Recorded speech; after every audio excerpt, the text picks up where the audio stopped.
Hello everyone guys! Good afternoon! Nagpapasalamat ako sa mga nanonood lagi sa aking premiere. Maraming salamat sa inyo guys sa pagsuporta.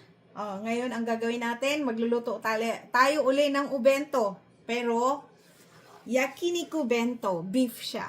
Okay? Yakiniku bento. Ang sauce natin, Japanese, teriyaki, something parang ganon. Osaki shoyu mirin lang siya. So, let's start.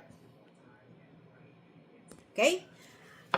Hiwain natin siya, pero anuhin nyo guys ha. Tanggalan. Anuhin nyo, pahiran nyo na. Yung i-absorb nyo yung mga blood sa paper, towel. Yan. Tapos, ang hiwa nito is ganito lang. Ibabad muna natin yan sa Osaki Shoyu Mirin at saka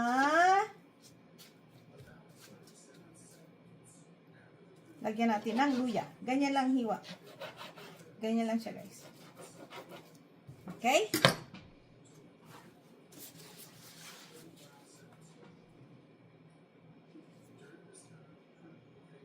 Ganito guys ang hiwa. Lagyan nyo siya ng garlic.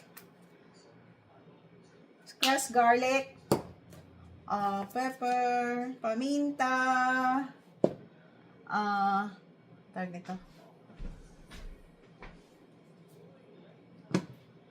Yup.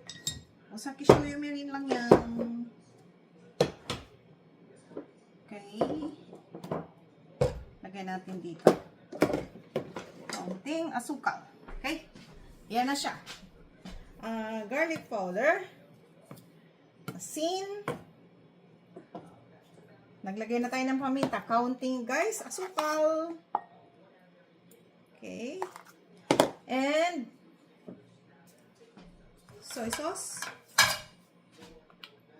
Toyo. Osake.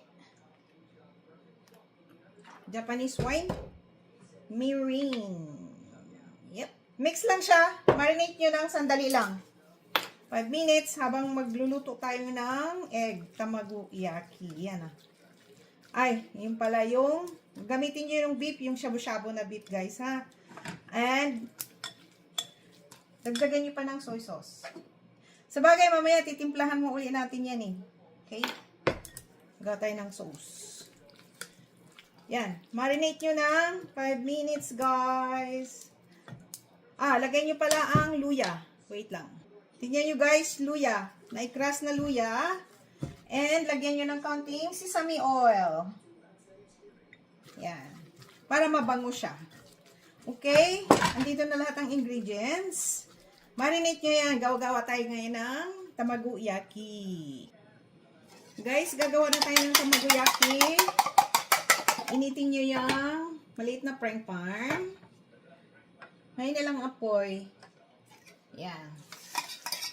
Lagay lahat. Itlog. Yes.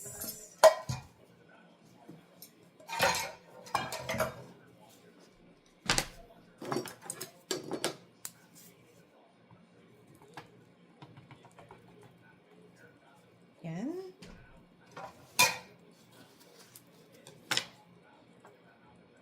Yan. Here we go. Tapos maghanda na kayo guys ng para sa yakiniko, pwede ring pink na pepper. Oo, yung sili na malalaki. Carrots at saka yung white onion. Yan. Yan ang gagamitin ko. Pero kahit anong gulay, lagyan nyo ng gulay para maganda naman ang design. May color siya. Okay? Yan yung tamagoyaki natin. Madali lang gumawa ng tamagoyaki, no? Sus. Yan. Yan. Ipo-fold nyo lang yan, guys. Yan. Ipo-fold nyo lang. Para hindi dumikit, dagdagan nyo ng dagdagan ng oil sa gilid. Okay? Saka yung tamago, guys, anuhin nyo ng timplahan nyo ng asin pepper. Mga ganon. Paminta, lahat. Yes. Nagawa tayo ng tamago-yaki. Yan, ganyan lang. Ipupold nyo lang yan siya. Okay. Yun na guys, ang tamago-yaki. I-ano nyo yan, i-slice. Palamigin nyo muna, okay? Next, gagawa na tayo ng ipiprito na natin yung beef yakiniko. Okay?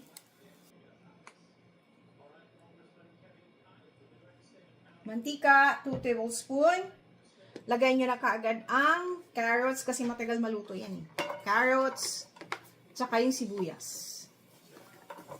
Okay? So, wag na kayo maglagay ng bawang kasi yung karne na binabad ninyo may bawang na siya. Okay, mix. Mix lang. Yan.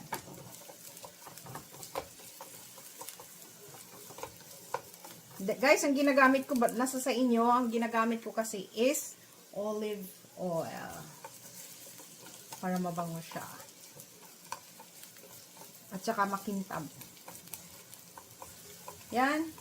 Palabasin nyo muna yung amoy ng sibuyas. Saka nyo ilagay yung karne.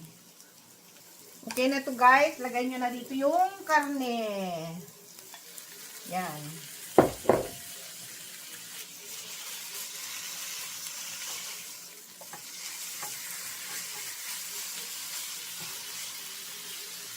Hiwalay-hiwalay nyo.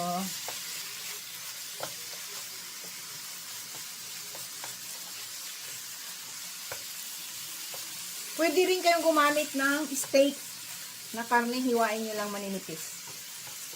So, ito na siya. Dito na tayo maglagay ng Japanese sauce o sake.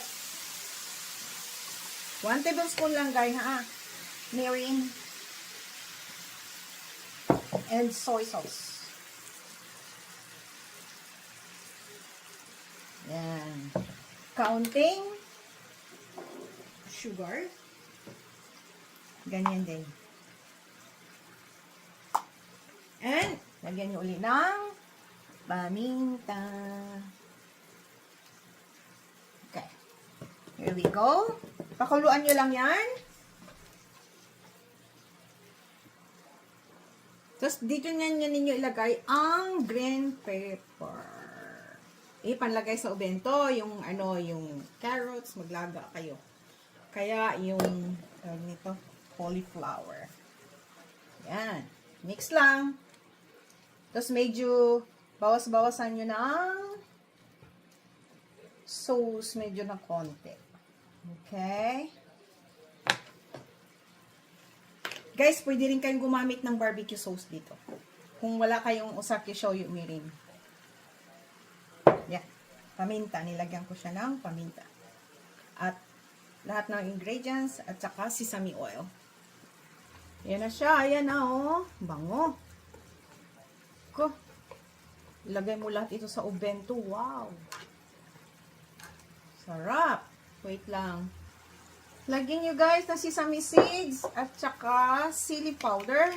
Ichimi, Japanese. Gusto ko maanghang. Yan. Pwede rin kayong maglagay ng sriracha sauce na maanghang. Tikman ko yung karne guys ha. Sarap. Wow. Sarap. Guys, ito na. Naghanda na ako ng kanin. This is Japanese rice ha. Ilagay nyo dito sa ibabaw. I-arrange na natin yung mga gulay. At saka yung, lutong bahay lang to guys. Huwag na yung masyadong gara. Kung wala kayo, wala. Okay? Na walang carrots or something like that. Pwede rin. Pero, lagyan nyo talaga siya ng tamago-yaki. Kasi yan ang pampagana kumain ng ubento. Yan ang ginagawa. Ito ang aking baon ngayon. Dinner. Okay? Yan ako lagi. Yan. Yan siya. Tapos lagay ko dito. Ito guys, so ilalagay na natin. Yan. Tapos lagyan nyo rin ng sabaw. Okay, wait lang. Yan, maanghang. Nilagyan ko siya ng sesame seed. Ito na ang ating yakiniku bento. Look at that. Yan. Di ba? Wait lang. Guys, ito na ang ating yakiniku bento. May tira pa konti. Please subscribe, like, and share. And i-click nyo na rin yung notification bell para palagi kayong updated sa aking mga bagong video. Bye! God bless all guys! Bye-bye! Shout out sa yung lahat nanonood. Bye!